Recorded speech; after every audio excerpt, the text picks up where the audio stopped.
Good. Yeah, that's good. Better than Rocco. Yeah. So important. When did Shiny head. that? Just earlier today. Just today. Yeah, I was getting tired of the hair again. Once you shave your head, it's like, wow, you know. Yeah, for real. It's like, wow. I mean, you told me that a long time ago. It really is. And this one told me that a long time ago. He's like, once I started shaving my head, I just never possibly go back. And I was Yeah. like, I'll never shave my It head. feels so good whenever you shave it. Yeah, it does. Okay, I remember where we're at. We're at chapter 8, no? No, we're at chapter 7. We just started chapter 7.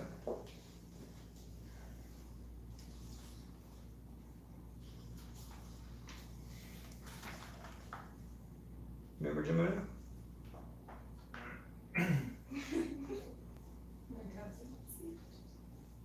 Oh wait, actually,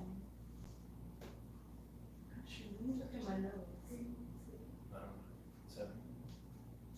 Yeah, that we started at 7. So I thought also. Yeah, we started There at was 7. 7. We're at number 8. We're at verse 8.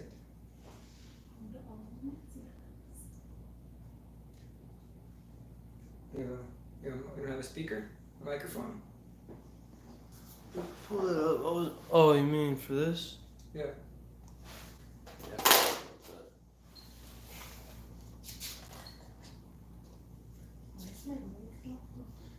Om Ajnanatamandasya Gyanandana Shalakaya Chakshuramilitam Yena Tasmai Sri Gurue Namaha Manobhistam Stapitam Yena Bhutale Swayam Rupa Kadamayam Dadati Swapadantikam Vandeyam Sri Guru Sri Yuta Padakamalam Sri Gurun Vaishnavamscha Shri Rupam Sagadatam Sahagana Raghunatam Vitam Tam Sajivam Sadvaitam Savadutam Parijana Sahitam Krishna Chaitanya Devam Shri Radha Krishna Padam Sahagana Lalita Shri Vishakam Vitamscha Hey Krishna Karuna Sindhu Dinabandhu Jagatpate Gopesha Gopika Kanta Radha Kanta Namostate Tapta Kanchana Gaurangi Radhe Vrindavani Ishvare Vishubhanu Sute Devi Pranamami Hari Priye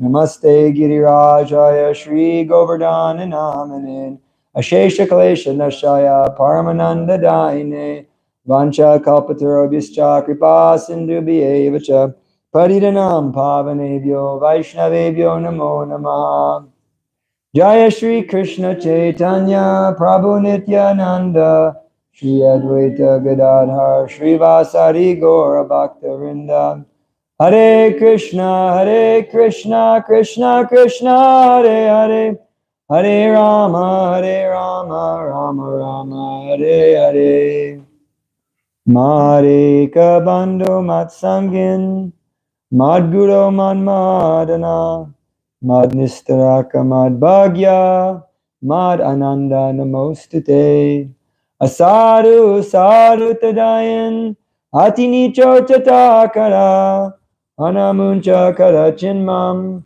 Premnarit Katayos Pura Om Namo Bhagavate Vasudevaya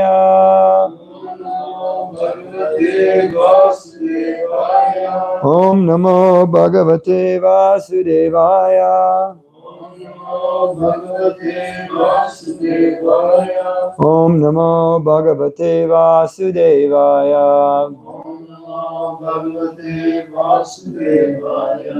Rayam Namaskritam Naram Chaiva Narotamam Devyam Saraswatam Vyasam Tato Jayam Nadirayat Nasta Prayeshu Bhadreshu Nityam Bhagavata Sevaya Bhagavata Ritmashloke Bhakti Bhakti Naishtaki Namo Om Vishnu Padaya Krishna Prashtaya Bhutale Srimate Bhakti Vedanta Swami Nidinamane Namaste Saraswati Devi Gauravani Prachadare Nirvishesha Shanyavadi Pastitade Shtadare Namaste Jivananda Dasaya Vanachanine Prabhupada Vallabhaya Sringasilavanorine Jnana Dvanta Gamanam Pashtucha Patitatmanam Jnana Guru Teya Chitaharine Chakshashe Namaha Hare Krishna.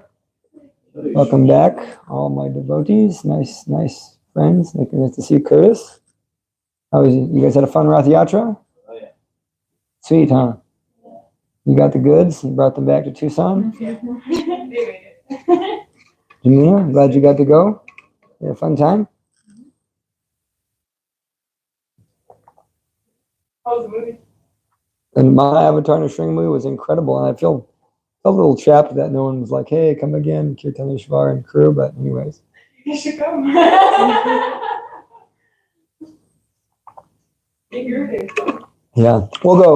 I'm gonna take my from Dominic Oh, okay. and Diro and Shanti and the kids. Maybe on Saturday, Saturday? a different day. Yeah, not the day we're going.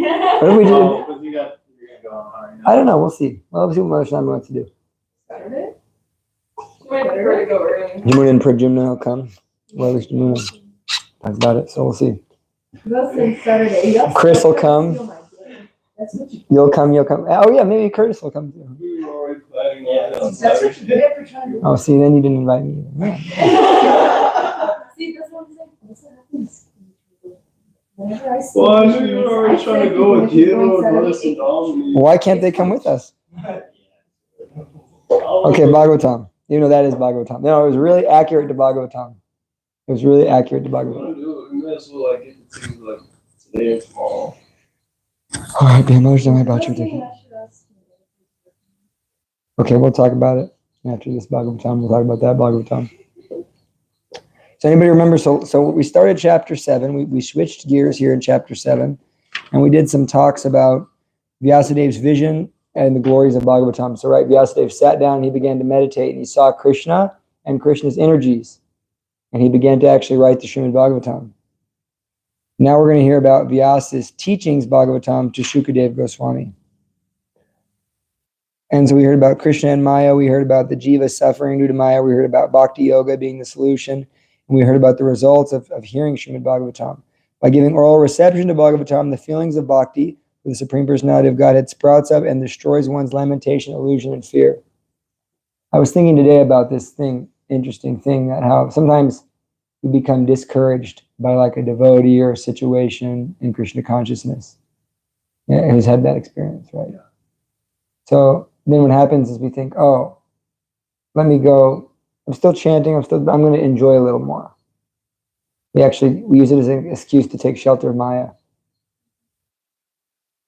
And so we shouldn't do that. We should just realize that's what it is, and then continue practicing Krishna consciousness at the same intensity.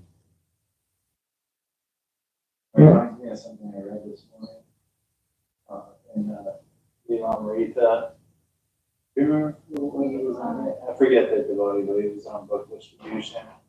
And he approached this guy and said, "Excuse me, sir." And the guy turned around and just punched him right in the face and just laid him out. And then he just got back up and started talking. And then it was after that, like this woman that had cancer, and she really needed the book, and she was like really grateful for the book. Nice. You guys read Amrita, that's sweet. Sweet pastime for husband and wife to do. Okay, text number 8.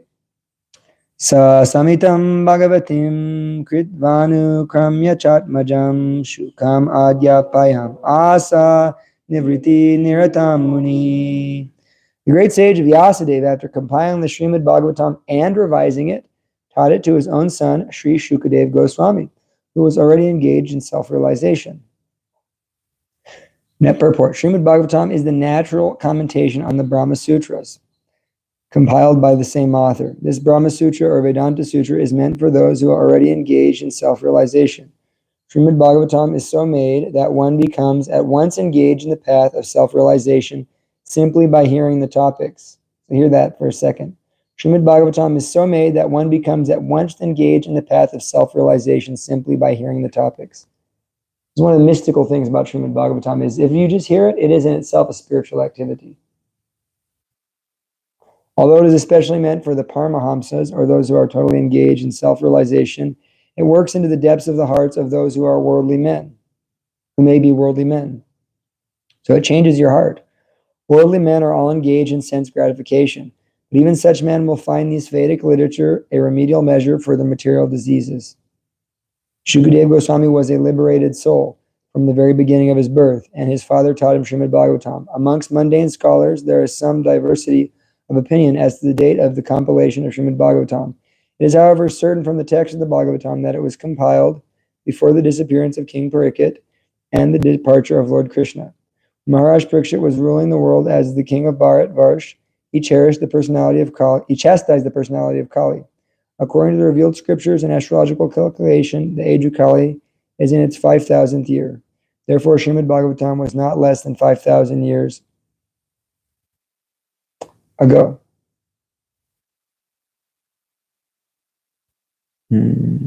Mahabharata was compiled before Srimad Bhagavatam, and the Puranas were compiled before the Mahabharata. This is an estimation of the date of the compilation of different literatures. The synopsis of Srimad Bhagavatam was given before the detailed description under the instruction of Narada. Srimad Bhagavatam is the science for following the path of Nivriti Marg. The path of Pravriti Marg was condemned by Narada. That path is a natural inclination for all souls. The theme of Srimad Bhagavatam is the cure of materialistic disease of the human being, or of stopping completely the pangs of material existence. So there's a lot of nice points here. One point is that is the natural commentation on Brahma Sutra. We had a spontaneous Bhagavatam lecture by His Grace Tukaram Prabhu. And yeah, it was very interesting. That's all I'm going to say. It was a brahmachari slice and dice for the rectification of my false ego. And I was not expecting it for 2 hours. It was very interesting. So, I guess that's a common theme in California for the brahmacharis. You get sliced and diced by Tukaram Prabhu. But it was fun. I mean, he knows his stuff. But he was talking about this kind of, this point actually, though, is that the Bhagavatam is a natural commentation on the sutras. And he brought up a nice point that I'm going to remember, I'm going to talk about, is that, it's interesting because you have these kind of different Vedic philosophies. You have Vaisheshika, and you have Jnana, and you have Karma, and you have these different kind of philosophies within the Vedic paradigm. The Brahma Sutra kind of being the conclusive end of all of those. And Sankhya, and so, and even Buddhism, right? It's kind of like somehow grouped into there in that Eastern world of religions, not Vedic, but, and so you analyze Srimad Bhagavatam, it basically takes all those philosophies and puts them in the Vaishnava perspective. Like, we have Sankhya. We hear about how Prabhupada mentioned so many times, there's atheistic Sankhya by the atheistic Kapila, then there's Vaishnava Sankhya by Kapila, the avatar, the son of Devahuti. And then the Vaisheshika, there's the calculation of time from the atom in the 3rd canto. And so also there's this Vedanta Sutra, which Vedanta Sutra is what we call the Bhagavatam is a natural commentation of Vedanta Sutra. But all the other Sampradayas in Vaishnava philosophy, and especially the Mayavadis especially, they follow this text called the Sharirak Bhashya, which is the commentary of the Vedanta Sutra by Shankaracharya. Who here knows who Shankaracharya is? He was like the impersonalist. Mayavad or impersonalist? Mayavad, yeah. Guru, the head honcho of the Mayavadis. Even though he's actually a Vaishnava. He's an incarnation of Lord Shiva. And his followers basically are not Vaishnavas, but he was a deep Vaishnava actually. His last words, Bhaja Govinda, Bhaja Govinda, Bhaja Govinda. And he also wrote the very famous Jagannath Astakam, which we sing, Jagannatha Swami Nayama Patagami Bhavatu Me. And he's the only person who can probably know the actual shlokas from that. Yeah. So yeah, I don't know. You can sing it if you like. Jagannath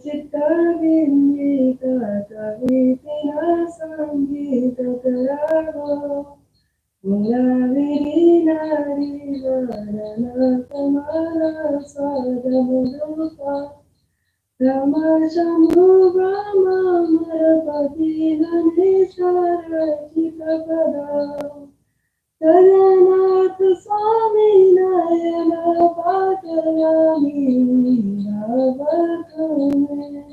That's the one because it's on the base of the river Yamuna. That was very beautiful. Thank you very much for that. That was very nice and purifying. That's one you should. So Shankaracharya wrote that, and Yamuna recited it for us. But he was a great, scholar of the Mayavadi school and propounded that. Yet he was internally a Vaishnava. He internally had love for Krishna, and he even wrote the Gita Mahatmya, in which he says that let there only be one scripture the Bhagavad Gita, let there only be one God, Krishna, and let there only be one prayer. Hare Krishna, Krishna Krishna, Hare Hare, Hare Rama, Rama Rama, Hare Hare. Yet, his followers, taking that commentary, which is totally Mayavadi, especially follow that, the Sharirak Bhashya. And so all of the Vaishnav schools have a commentary on Vedanta Sutra, because Vedanta Sutra is considered the conclusion of all the Vedas. That's why it's Vedanta. Anta means end, and Veda means knowledge. So the end of all knowledge is the Vedanta. So the Vedanta Sutra is considered the end of all knowledge. And so Vyasadeva wrote these sutras, and there's very famous ones like Atato Brahma Jigyasa. The sutra is very short. What's Atato Brahma Jigyasa mean? Now is the time to inquire. Meaning you have a human birth, now you should inquire about the absolute truth. And the next one, Janma Dyashya. Basically the same as mine. I forgot how it goes in Sanskrit. It means everything is coming from the absolute truth. And so when Sri Chaitanya Mahaprabhu came across the Mayavadi scholars, mainly Sarvabhauma Bhattacharya. Sarvabhauma Bhattacharya was a great proponent of this Sharirak Bhashya. And so he was feeling like, oh, Lord Chaitanya is so beautiful, he's so handsome, he's such a young man, and he's in this sannyas outfit. Maybe I should teach him Vedanta so that he can maintain his sannyas. And so Sarvabhauma Bhattacharya began to speak Vedanta to him based on the Sharirak Bhashya for 7 days. And Lord Chaitanya just sat there. And after 7 days, Sarvabhauma Bhattacharya said, I've spoken for 7 days and you haven't said anything to me. He says, what? Don't you have anything to say? And Lord Chaitanya said, I understand Vedanta, but I can't understand a word you're saying. It's just like this, the clouds covering the sun. And so then Lord Chaitanya proceeded to give an actual commentary. But the point is made that the real commentary is the Bhagavatam.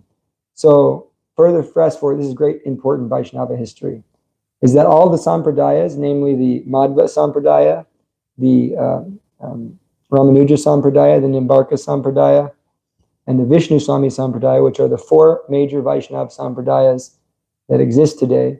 And that's coming from Lord Shiva, the Kumaras, Lakshmi, and Brahma. We're, of course, part of the Brahma Sampradaya. But we separated a little bit from that Brahma Sampradaya when we decided to follow Sri Chaitanya Mahaprabhu. And so in Jayapur, where we have our deity of Govindaji, which is worshipped by Rupa Goswami and was taken to Jayapur to hide from the Muslims, some people wanted to take Radha off the altar because it was being worshipped by the Madhva Acharya people also, and they wanted to take Radha off the altar. And so, of course, the Vaishnavas that are followers of Sri Chaitanya Mahaprabhu were saying, no, you cannot take Madhva off, Radha off the altar. And so there was a big fight, and they said, you know, what is this worship of Radha? Where's Radha at in the Bhagavatam? You know, what's this worship of Radha? Where are we worshiping Radha? We should just worship Krishna. And so the Gaudiyas were very hurt by this. And they said, you're not even a bona fide sampradaya coming from this chanting madman, Sri Chaitanya Mahaprabhu. And so, their evidence, they went before the king of Jayapur, and they had this debate. And the evidence that these Madhvacharya people presented was that you don't have a commentary on Vedanta Sutra. And our argument is that Bhagavatam is a commentary on Vedanta Sutra. And they said, well, all the Vaishnava Sampradayas have an Acharya written commentary, and you don't have one. So unless you can present one that is superior to the one that's already been presented, then we're going to take Radharani off the altar. And so this is a big issue. And, you know, this is a serious spiritual thing. You know, it's not like, oh, we're just taking Radha off. You're taking Radha away from Krishna. And so these are highly elevated Vaishnavas, you know, followers. They think, you know, this is a serious thing. You want to take Radha away from Krishna? This is like big, you know, this is Leela. And so they went and found the most advanced Vaishnava scholar of the time. Who was that? Do you know? No, Vishwanath Chakravarti Thakur. So Vishwanath Chakravarti Thakur, they went and found him, but he's very old and he was engaging in bhajan. For those who don't know, Vishwanath Chakravarti Thakur is one of our main acharyas, and he's the one who wrote the song Samsara Dava Nalalita Loka Pranaya Karunya Gana Ganakam Kaptasya Kalyana Gunar Navasya Vande Guru Shri Charanara Vindam. He wrote this very famous song, which we sing every morning, which somehow I forgot, even though I've been singing it every day for 6 years straight. But anyways, I'll sing it tomorrow. So he said, I'm very old, so I'll have my disciple write this commentary. And the disciple was? Baladev Vidyabhushan. Baladev Vidyabhushan then went to Jaipur, and he said, you have 3 months to write an entire commentary. Impossible. I knew it was impossible. And so he went to Radharani. He said, my dear Radha, I'm trying to help you stay with Krishna. You have to empower me. This is serious emotional stuff. And so then for 3 months, he wrote this commentary and then presented it, and then totally defeated all the opposition, and Radha was able to stay on the altar, and the other worshippers of Govindaji were vanished. So that was kind of a big side. But so this point is being made that besides, we have our own commentary by Baladev, but generally the commentary for the Vedanta Sutra is the Bhagavatam. It demonstrates why Krishna is the absolute truth and why everything comes from Krishna. And the other point made in this purport is that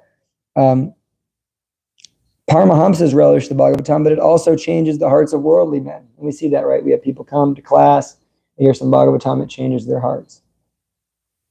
If you hear Bhagavatam every day, it really changes your heart. But you have to hear it with shrushrushro, eagerness. Eagerness. And then it talks about the age. There are demons who say that the Bhagavatam isn't so old and so forth. So, any comments on that, or we can move on? The next verse. Shanika uvacha savai nivritti. Oh, sorry. One point back on that last one is that it says that the Bhagavatam is the path of nivritti marg, whereas pavriti marg is what was denied by Narada Muni in the 5th chapter. What is pavriti and nivritti marg? Anybody know? Important terms. Personal. No. Nivritti marg is the path of renunciation, and pavriti marg is the path of material enjoyment. So in the Vedas, there's this pavriti marg, meaning that let me get married, let me do karma kanda, let me do all these different activities to elevate me to the heavenly planets, right? All these different material activities. And the Vaishnavas have a path of let me follow 4 regulative principles, let me minimize my material activities as much as possible, and let me engage in worship of the Lord. There's a path of rather renunciation, at least internal renunciation is being developed on the Vaishnava path. It's the Vritti Marg. And we're all following that path in the sense that we are rejecting that which is based in material, and whatever position we may find ourselves in the so-called varnas and ashrams, grihastha, brahmachari, whatever, we are attempting to serve Krishna.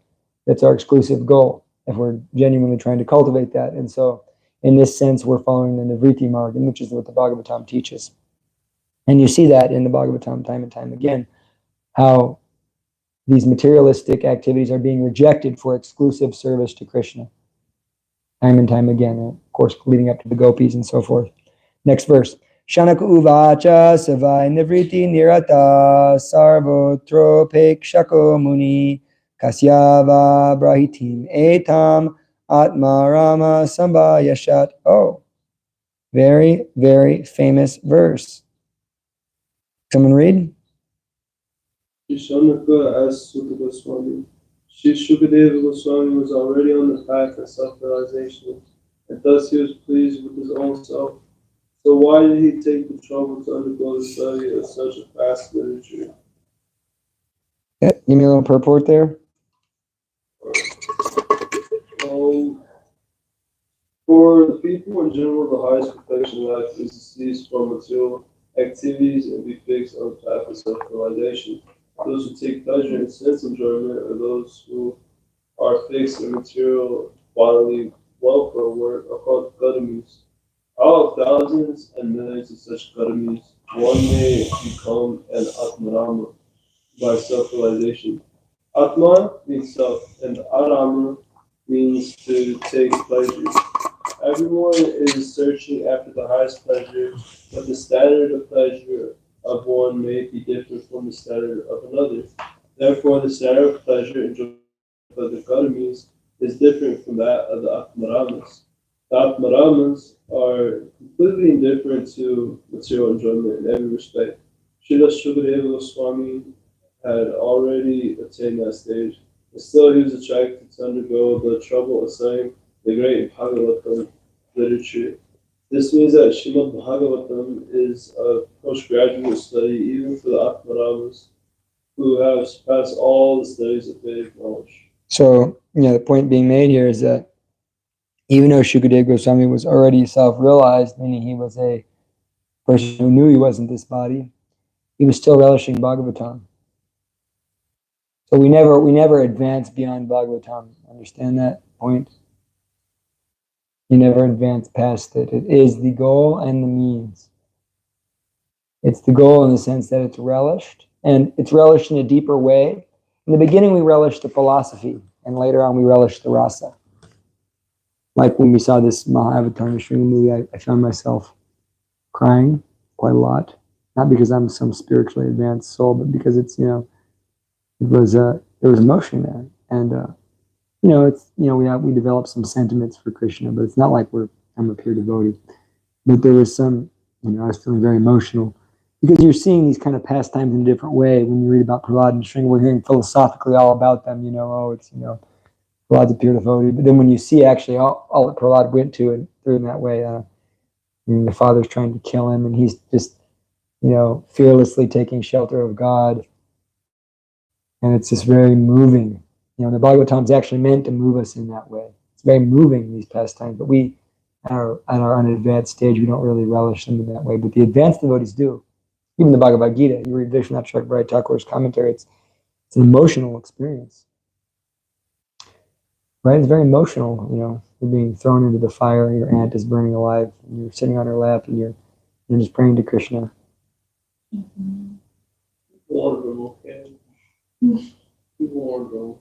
That was one of the best scenes in the movie. She's like, we're okay. Let's go to next text here. Any other points there? Questions? Remember, questions are always good. Okay, this verse is very special, and I'm going to read it, and then someone's going to read the translation, and then I'm going to have to ask you, before we read the purport, I'm going to ask if anybody knows why it's special. Shuddha uvacha atmaramascha munayo nirgranta apyukrame kurvantyahaitu kim bhaktim itam bhuta gunohari. Sutta Goswami said, all different varieties of Atmaramas, those who take pleasure in the Atma or spirit self, especially those established on the path of self-realization through freedom from all kinds of material bondage, desire to render unalloyed devotional service under the personality of Godhead. This means that the Lord possesses transcendental qualities and therefore can attract everyone, including liberated souls. Why is this verse special?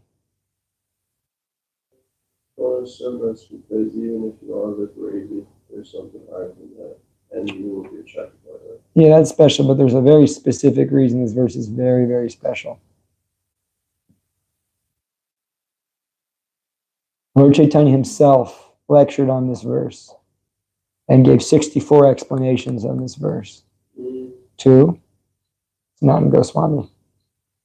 Lord Chaitanya himself gave a lecture on this verse to Sanatana Goswami and to Sarvabhauma Bhattacharya. He gave 18 explanations to Sarvabhauma Bhattacharya, which was legendary. That's actually what convinced Sarvabhauma Bhattacharya Lord Chaitanya was God. He became totally like, this person broke down this verse in such a way that he can't be a human being, he's God. And then this was kind of so legendary that Sanatana Goswami heard of it. And in Varanasi, when Sanatana Goswami was having his discussion with Sri Chaitanya Mahaprabhu, he said, can you speak? And Lord Chaitanya said, well, I said some things, I don't really even know what I said. And proceeded to give 64 different explanations on this verse, which, because Sri Chaitanya Mahaprabhu is, of course, Krishna himself. And is in some ways even more beautiful than Krishna. Lord Sri Chaitanya Mahaprabhu explained this Atmaram shloka very vividly before his chief devotee, Srila Sanatana Goswami. He points out 11 factors in the shloka, namely Atmaram, Munaya, Nirgranta, Api, Cha, Urukrama, Kurvanti, Ahaitukam, Bhaktim, Iti. Tambhuta Gana Hari. According to the Vishva Paksha Sanskrit dictionary, there are 7 synonyms for the word Atma, which are as follows: Brahman, the absolute truth; body, mind, endeavor, endurance, intelligence, and personal habits. And so it goes through and breaks down how Lord Chaitanya broke down every one of these words, and he proceeded to give 7 explanations. Very long purport. It's kind of deep. I encourage everybody to read on their own. But the point Gauranga made that even a self-realized soul takes great pleasure in this Bhagavatam, are attracted to Krishna. So if someone's actually self-realized, they become attracted to Krishna. Bahunam janmanamante gyanavanam prapadyate vasudevam sarvamati samaham vasudeva Hare Gunakshipta Matir Bhagavan Badarayanai Adyagan Maharakyanam Nityam Vishnu Janapriya. Shukadeva Goswami, son of Srila Vyasadeva, was not only transcendently powerful, he was also very dear to the devotees of the Lord. Thus he underwent the study of this great narration, Srimad Bhagavatam. That's a very beautiful verse. Shukadeva Goswami, very dear to the devotees. Vishnu Janapriya. Nice name. Vishnu Janapriya. Very dear to the devotees. The name of Shukadeva Goswami. According to Brahma Vaivarta Purana, Srila Sukadeva Goswami was a liberated soul within the womb of his mother. Srila Vyasadeva knew that the chief child after his birth would not stay at home. Therefore, he, Vyasadeva, impressed upon him the synopsis of the Bhagavatam, so that the child could be made attached to the transcendental activities of the Lord. After his birth, the child was still more educated in the subject of Bhagavatam by recitation of the actual poems. The idea is that generally the liberated souls are attached to the feature of the impersonal Brahman, whereas a monistic view of becoming one with the supreme whole. But by the association of pure devotees like Vyasadeva, even a liberated soul becomes attracted the transcendental qualities of the Lord. By the mercy of Srila Narada, Srila Vyasadeva was able to narrate the great epic Srimad Bhagavatam, and by the mercy of Vyasadeva, Srila Sukadeva Goswami was able to grasp the import. The transcendental qualities of the Lord are so attractive that Srila Sukadeva Goswami became detached from being completely absorbed in impersonal Brahman and positively took up the personal activity of the Lord. Question: what is the goal of our reading Bhagavatam? I'm going to ask each of you to give an answer. What do you think? Not Garanga can go last because he probably knows the cookie cutter answer. What do you think, Chris? To help us experience being closer to Kurtain? Give me 1 more second. Janeshwar? Nrsimha?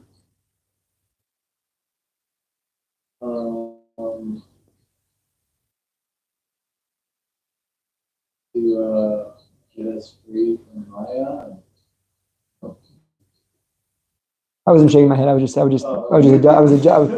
adjusting my Sika. Okay, I By- was gonna say to like get us free from Maya and get us attached to Krishna. Yeah. Tarlakshi Gopi. I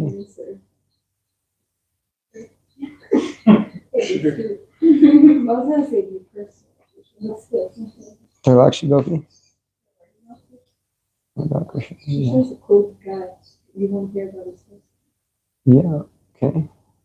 I was thinking like teach you how to like incorporate spiritual life into your like everyday life and learn about Krishna.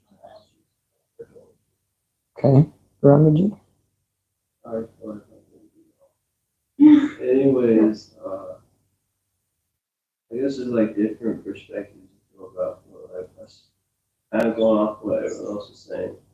To kind of like slowly raise you up to being able to understand Krishna, because you don't just jump to the 10th castle. So you slowly get to know his greatness, all that, and yeah, you have to know his greatness and how great he is to actually develop this sort of love or affection for him and who he is.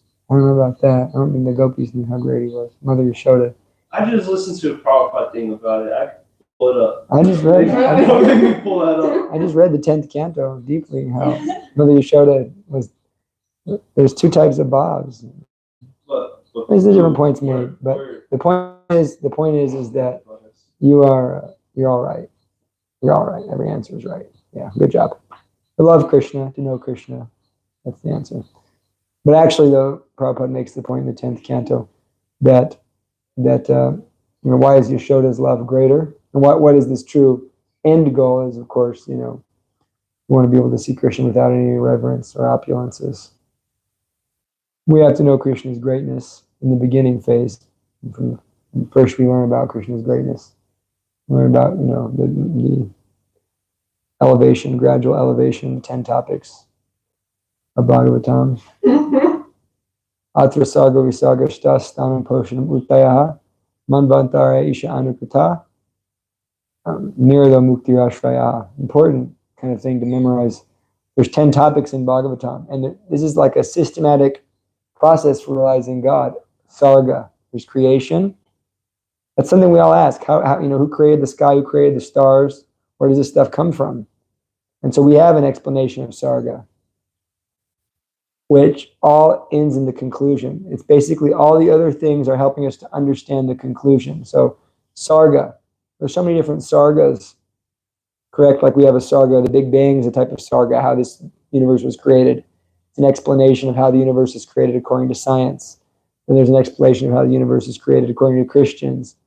And so what's the explanation of the universe according to those practicing bhakti?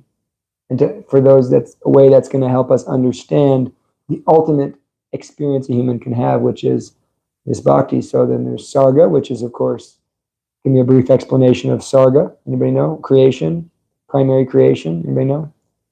It's brief, something simple. That's called Visarga. That's the secondary, Lord Brahma's secondary. Exactly, okay, yeah, exactly. So Krishna exhales, Vishnu exhales the universes, and then he does what to them?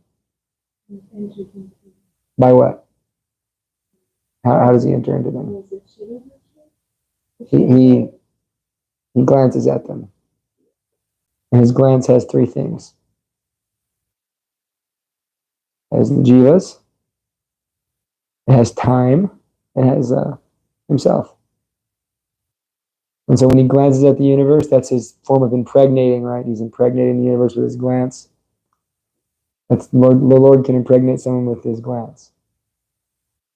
Pretty cool. And so then the little jivas shoot in there. And then they're in the universe, and then so many different things happen. There's basically what's called the pradhan becomes agitated, and this what's called the mahatattva. The mahatattva separates into the three modes of material nature, and from that the senses, sense objects, and sense gods come about. So each sense has a demigod, and if it's a different way of explaining the way the body works. And we can say, if I stab your eyes out, you went blind. But in another way, the demigod of sight took your eyes away. Who's the demigod of sight? Anybody know? Surya, the sun. The demigod of scent? Demigods? Ashwini Kumars, yeah. The ears? The 10 directions? The 10 directions. The brain? What?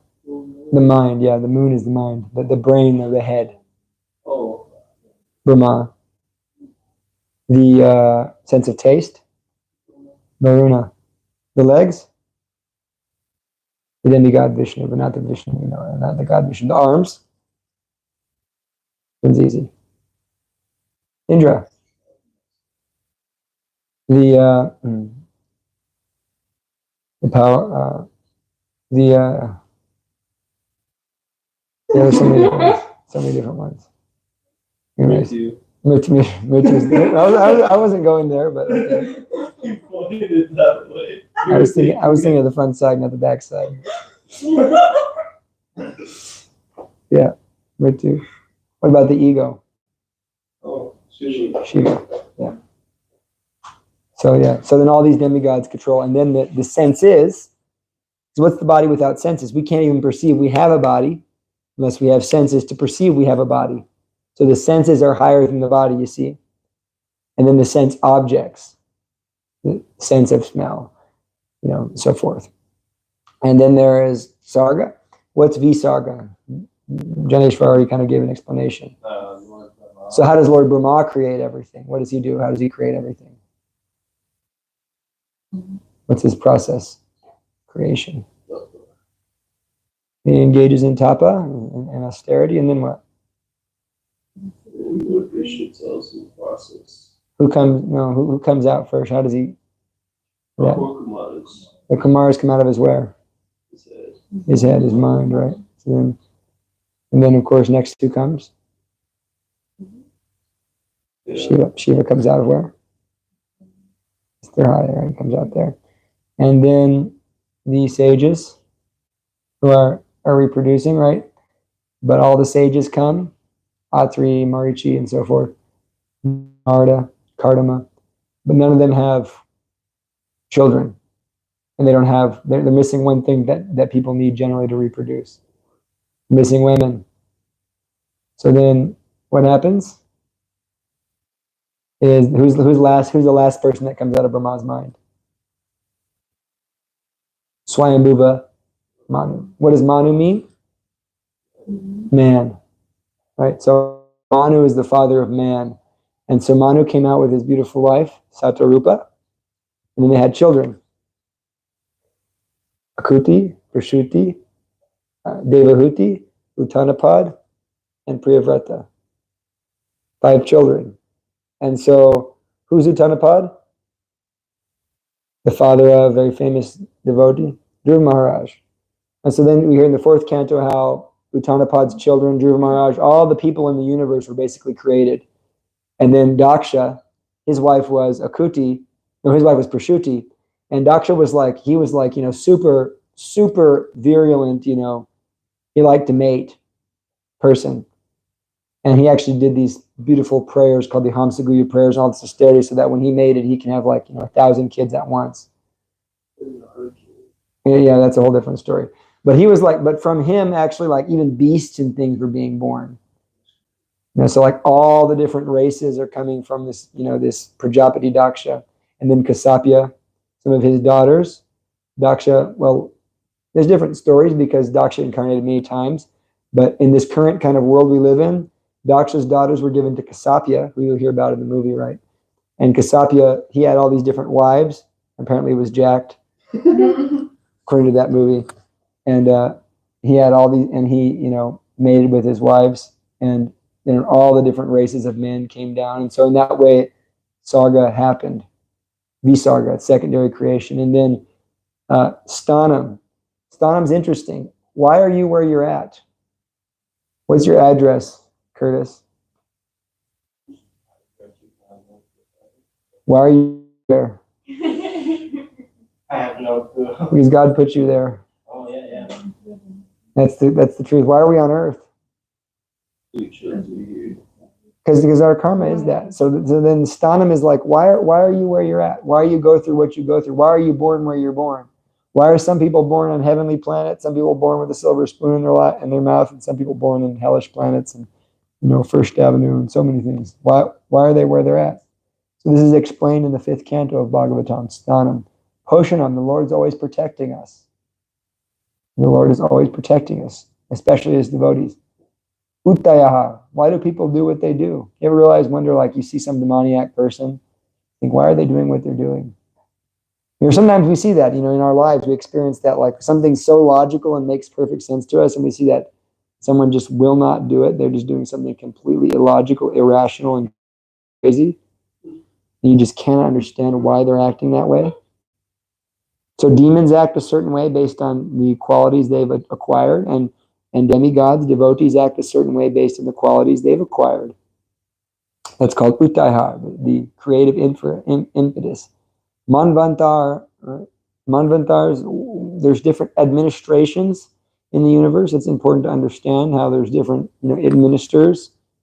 And then Isha Anu Kata. What's Isha mean? Isha means God, and Kata means topics, and Anu Kata means very scientific. So we're talking about the science of God here, Anu Kata. Nirodo, how is the universe destroyed? Mukti, what is liberation? And finally, Ashrayaha. Who's Ashrayaha? Krishna, right? The summon bonum. Krishna is the ultimate. And so the Bhagavatam's all leading you up to this point of, dancing with Krishna. During my slice and dice session, with Tukaram Prabhu. He said one of the things he mentioned was, there's so many different topics in the Bhagavatam, but the great devotees, they can't even get over the fact that there's poop between Krishna's toes, cow poop between his toes, and he walks around with Nanda Maharaj's shoes on his head. And so that's our Krishna, Somehow or another, we have to take people in from being atheists and being, scientists and being materialistic people to trying to convince them that the Supreme Personality of Godhead has cow poop between his toes. It's a heavy task, Somehow we're able to do it. That's proof God exists alone, I mean, if I went up to you and you never heard of Krishna, I told you, hey, did you know God plays the flute and has poop between his toes? And he's a blue little boy who likes to steal milk products from various ladies in the town and steal their clothes. What would you do? You'd think you are crazy, man. So Krishna gives us a way, he gives us a process. First, Krishna's like, all right, it's pretty hard to convince you that I'm God that way because you're not smart enough to understand that. But okay, I'll give you, let me speak this Bhagavad Gita. So we give him this philosophy, and then like, wow, whoever spoke this is pretty cool. And you're like, yeah, well, he has poop between his toes, and he, and he plays the flute. It's like my Krishna Conscious Black Sabbath cover. And there's that song, Fairies Wear Boots. And I say, God plays the flute and you gotta believe me. I saw it with my own two eyes. And if dancing and chanting is all that you do, yeah. I skipped a line. So I went to the Guru to see what he can give me. He said, son, oh son, you've gone too far. 'Cause dancing and chanting is all that you do. Yeah. Yeah. So that's when you've gone too far. Krishna's become obsessed. And one time I saw a Tula after a long time I hadn't seen a Tula because of COVID. He had this like giant medal. It was just like a little Damodar. It's like, that's a pretty impressive necklace, Prabhu. And he's like, I'm a fanatic, Prabhu. I was like,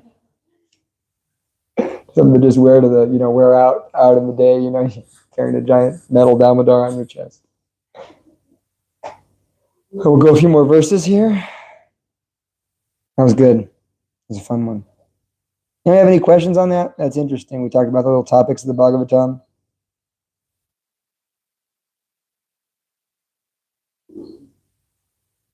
Oh, so now we're going to hear about, we're changing gears here. Now we're really changing gears into like the history of the Bhagavatam. Parikshito rajashir janma karma vilapanam samstam cha pandu putranam vakshe krishna katodayam. Sutta Goswami thus addressed the rishis headed by Shanaka. Now I shall begin the transcendental narration of the Lord Sri Krishna and topics of the birth, activities, and deliverance of Parikshit, the sage amongst kings, as well as the topics of the renunciation of the worldly order by the sons of Pandu.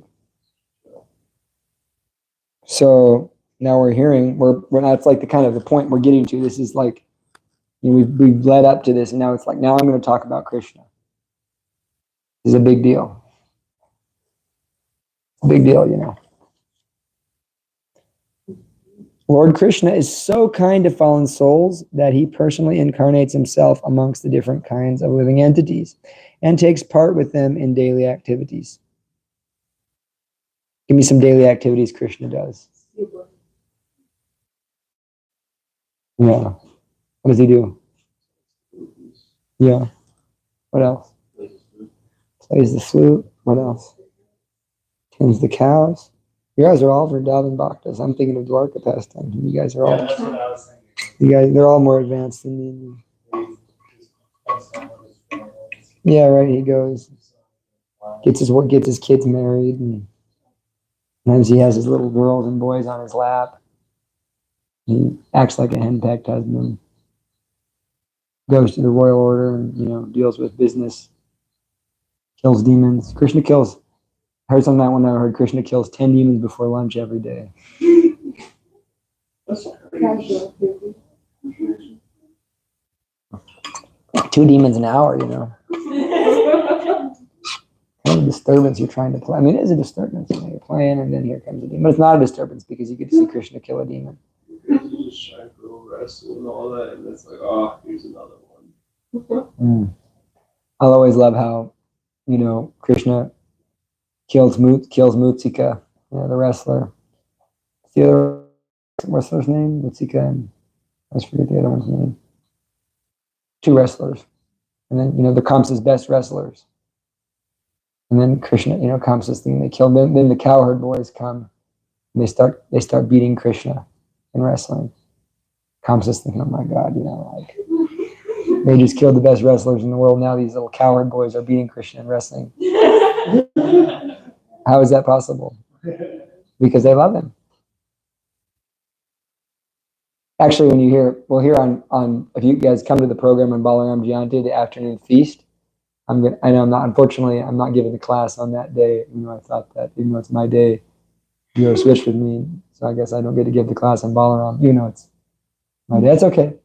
But I was gonna read some really nectar pastimes of Lord Balaram, how when he was killing Dana Kishore, there's so many other details and other Puranas that get brought in. So now we're hearing about Krishna. There's actually supposed to be some cookies coming from Arjuna, so we're gonna extend. You should be here soon. So I'm gonna read a little bit more of the purport. Any historical fact, starting there.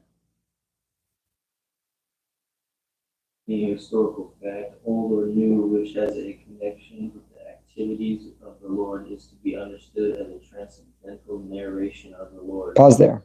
So that's why we get so much nectar out of reading Prabhupada's. There's so much nectar in every sentence. Stop you right there. I'm gonna stop you right there. That's what. Anyways, I'm gonna jump in right now.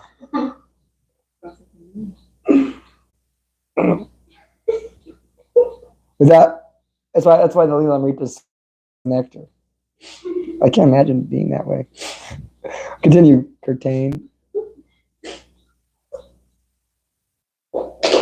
Without Krishna, all the supplementary literatures like Thank you, Puranas and Mahabharata are simply stories or historical facts, but with Krishna they become transcendental.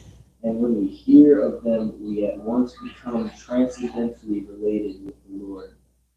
Srimad Bhagavatam is also a Purana, but the special significance of this Purana is that the activities of the Lord are central and not just supplementary historical facts. Srimad Bhagavatam is thus recommended by Lord Sri Chaitanya Mahaprabhu as the spotless Purana.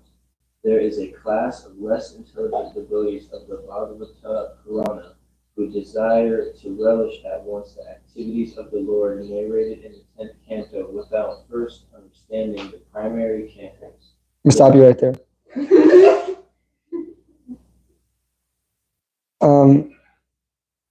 So I'm gonna jump in. So there's some importance to understand here. There's this, like, why do we even want to understand Bhagavatam? Like, I mean, some people they don't really care to understand any of these things. But why should we understand them?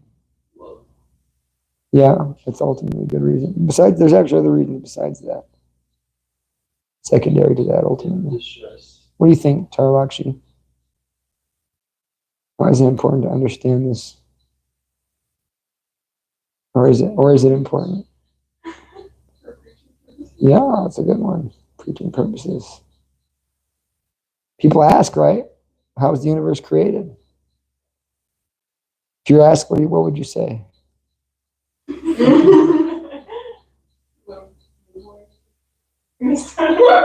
Yeah, you can say. That'd be complex to answer to someone. Yeah. Well, you know, yeah, that's why you gotta, if you're preaching, you know, like in terms of preaching, not teaching, if someone asks that question, you have to be able to present a logical answer that's shastric, but not overcomplicated.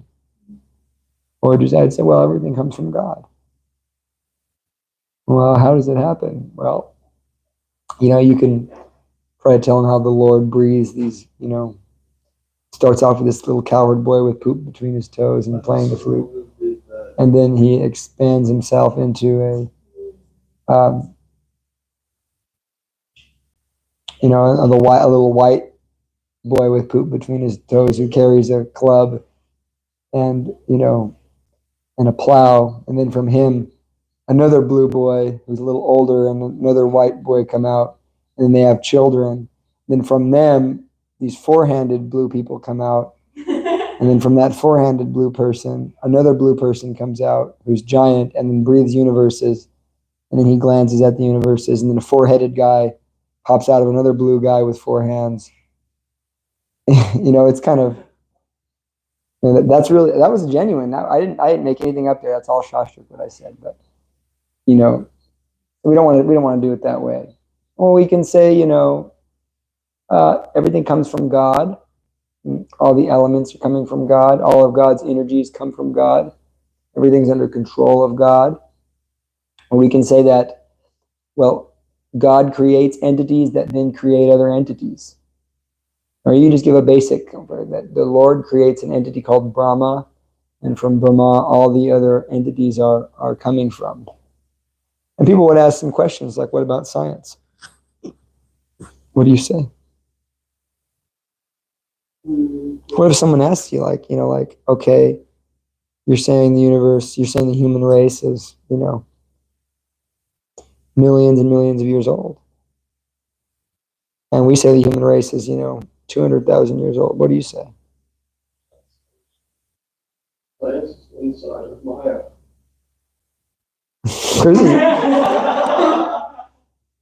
That's not changing, though. It's like pushing the date back further and further. Yeah. Yeah. You say, yeah, we understand that. But there, we have to discredit science.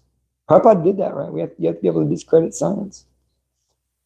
And so, well, think about it like this. If I'm just a scholar trying to teach you that, all this stuff has happened the way the Bhagavata Purana propounds it, it'd be very difficult to convince you. But what makes it so convincing for a devotee? Why do we have the ability to convince people of this stuff?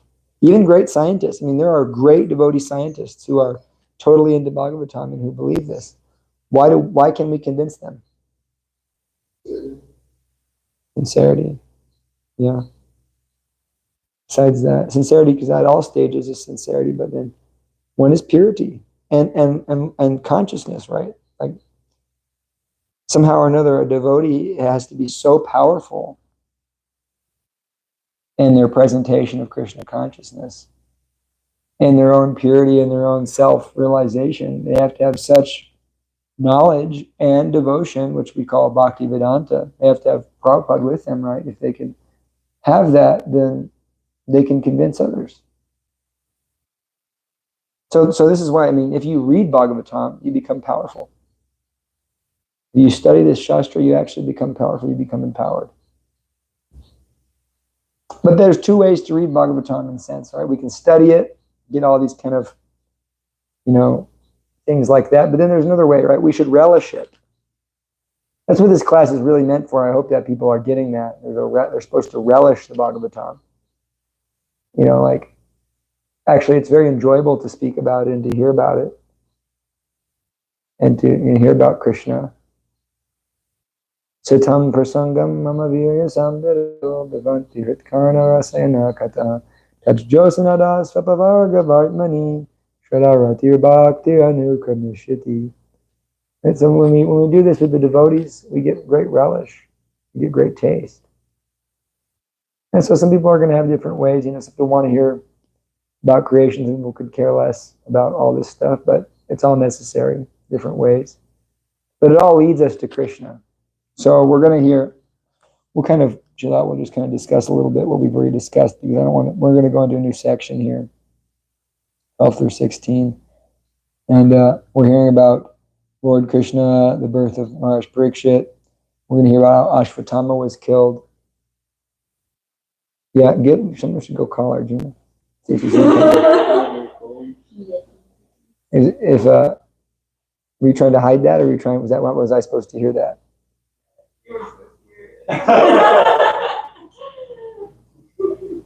I just come for the prasadam. It's a bona fide process. Oh, yeah, I wasn't expecting it when you mentioned Arjun Sarthi's prasadam snickerdoodles. it. Those are really good. Yeah, he's gonna cook tomorrow night. But yeah, so we can relish it. We can taste the tastes and the mellows and the sweetness of Bhagavatam, which is really what we're all meant to do. If we can do this as much as possible, you get together and you hear a little and you talk a little about it, and you begin to feel happiness from hearing the Bhagavatam. You get to hear about Krishna, which is so nectar to hear about Krishna.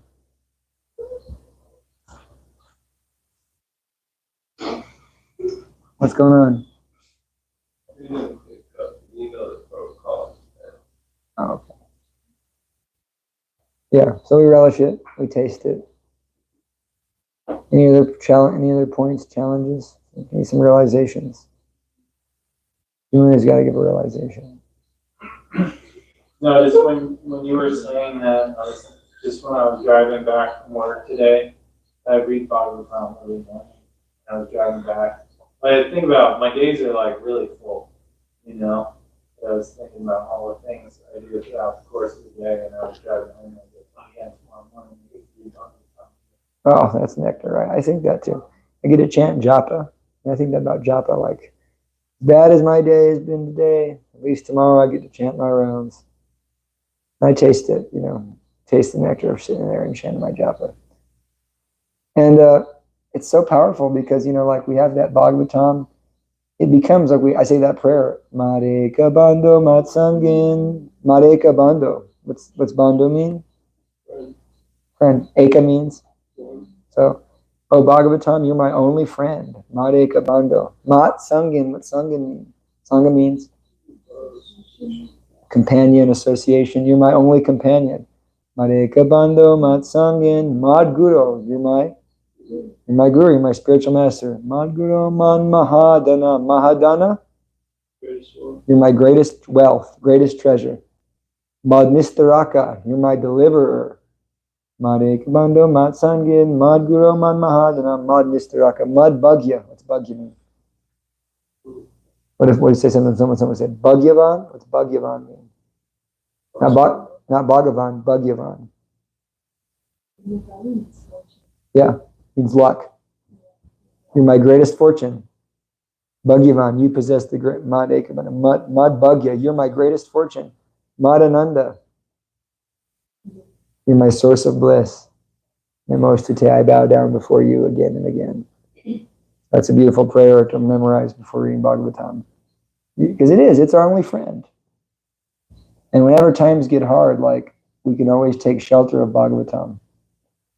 Because we're all going through these circumstances, right? That, we've all had different, they're all relatable circumstances. Some of us have an abusive parent. We all know when the original child abuser was Hiranyakashipu, right? We all go through breakups. Bhagavatam has a lot of breakups, Purava went through a breakup, pretty bad one there. He went through like 1,000 years there of like suffering. So yeah, there's ways, but the conclusion in all these circumstances is always take shelter of Krishna. Krishna will help you. And then, you hear how, Krishna loves his devotees. And so then, not only by hearing Bhagavatam, it's one thing that's amazing is that, like, sometimes you realize, especially in devotional service, sometimes remembering something about bhakti is more sweet than actually like being there. Like remembering Rath Yatra is almost in a sense sweeter than the actual Rath Yatra itself. You experience that? That's not true of material things at all. Material things, like, you remember that, time we did that together, or whatever, lovely night, honeymoon, do you remember that? Yeah, it's nice to remember the honeymoon, but it was never as fun as being on the honeymoon, But when you remember Krishna consciousness, so much nice, so sweet. And so, like, when we hear about Prabhupada's pastimes, like, we have this opportunity, like, we think, like, Can you imagine being with Prabhupada? But actually, when you read Prabhupada's pastimes, you're with Prabhupada. And when you read Bhagavatam, you're in Bhagavatam. And when you participate in Chaitanya Mahaprabhu's movement, you're in Chaitanya Mahaprabhu's pastimes. And so this is the way to become fully absorbed, takes mercy. And so it's such a powerful thing, the Srimad Bhagavatam. So beautiful, it's so powerful, it's so sweet. That you can, you're lucky. I read Bhagavatam mostly every day, but I don't get to read it. I hear it every morning, but sometimes I don't read it every day. I read yeah, me too. But, when I miss a day, I just don't feel the same, It's like I have a low battery. I can't handle the world without Bhagavatam. It's just so difficult. That's why we say, Nasta Prayeshu Bhadreshu Nityam Bhagavat Sevaya Bhagavati Utamashloke Bhakti Bhakti Naishtaki. By regular attendance on classes in the Bhagavatam and by rendering service to the pure devotee, all that is troublesome in the heart becomes practically eradicated. And loving service to the personality of God, it is established in the heart as an irrevocable fact. All right, we'll end here. Sorry, folks. I'm feeding you all mental prasadam